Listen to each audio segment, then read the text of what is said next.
Well, Memorial Day is the unofficial kickoff of summer and the summer wedding season. All this week, we're taking a look at weddings with our Good Morning Live Wedding Week. Joining me right now is attorney Gina Gioldi to talk about getting what you pay for, and she also has other legal tips for the blushing brides and grooms. Good morning, and thank you for joining us. Good morning. So the bottom line, I guess, right off the start, is get it in writing when you're talking to these potential vendors. So that's right. And now that it's wedding season, it's time to pull out those contracts that you signed a long time ago when you were planning the big day and take a look and make sure you're legally covered. And if there are details that need to be filled in, it's okay to go back to the vendors and do it now. I was going to say, what if things change? Because a lot of times people have very long engagements. Let's say you hired a band and then the lead singer has moved on. I mean, is there anything that, do you have some recourse if you don't like the new lead singer or something like that? Well, it depends. It depends on what your contract says. And that's why right before the wedding, it's important to pull it out. Take a look and see. Now, if the band leader is gone, is there somebody they're substituting? Have you ever heard them play? Make sure that you check this out with the florist. Make sure that you're very specific. If you wanted calla lilies in 8-inch pots, put that down. Don't just have centerpieces down. Be very specific, and if it's not specific, go back and talk to the vendors now.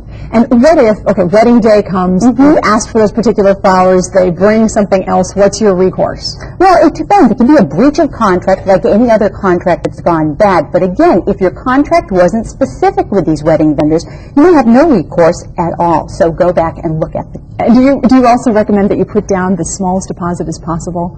You can, but remember, you want to make sure that they're buying what it is that you ordered and bringing it there. So make sure your dates are very specific.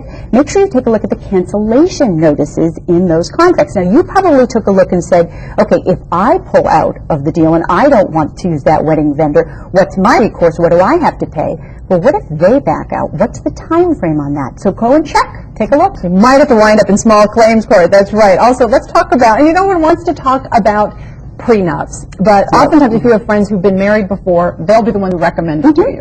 Well, like anything else, you're getting married, it's a legal event the same way everything else that you do is a legal event. So you want to make sure that you've got the right contract in place. Now, not everybody needs a prenuptial agreement, but if you've been married before, you want to make sure that your children or grandchildren from that previous marriage are taken care of someday when you pass away. You'll probably need a prenuptial agreement in addition to your estate planning. So take a look at that. Also, if you're bringing assets into the marriage, people are getting married older. They have a house or retirement benefits or investment accounts. If you want to make sure that you know what will happen to those, if you get divorced, nobody wants to talk about it, but you need to make sure that it's in that prenuptial agreement and it's done correctly. Prenups are not a bad thing. Susie Orman would be very proud if you put together a prenuptial agreement. I was going to ask you if there was a stigma at all to them, because I would imagine years ago they weren't as popular as they are now. Well, people are more mature typically when they're getting married, or they have inheritance. People have assets now, and even if you don't, but you expect to be putting your spouse through school, you want to make sure that you can recoup at the end of the day if you don't live happily ever after. So it's okay. It's a good conversation to have with your potential spouse, your future spouse.